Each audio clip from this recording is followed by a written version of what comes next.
Welcome to the Tech Egg. Don't get scrambled. Enjoy the video. You start by confirming your Minecraft edition and picking the right voice solution. Java uses mods or plugins, while Bedrock can use built-in or apps.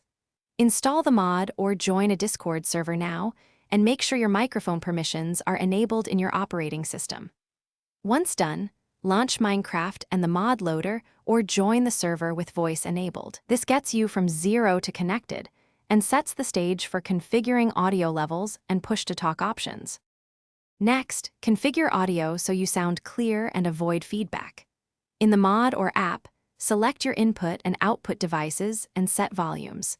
Pick push-to-talk to control when you transmit, or enable voice activation with a conservative threshold. Adjust microphone gain and speaker levels, then perform a test in a private channel or local world to confirm others hear you at a natural level. Make incremental tweaks and keep background noise suppression on to reduce distraction. Finally, join your Minecraft session and verify communication. Ask someone to confirm your audio.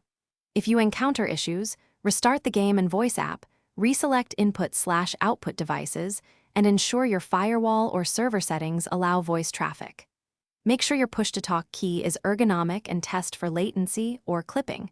Reduce sample rate or use a different server region if needed. If problems persist, swap to a basic headset mic to isolate hardware faults, and you'll be back in voice chat quickly.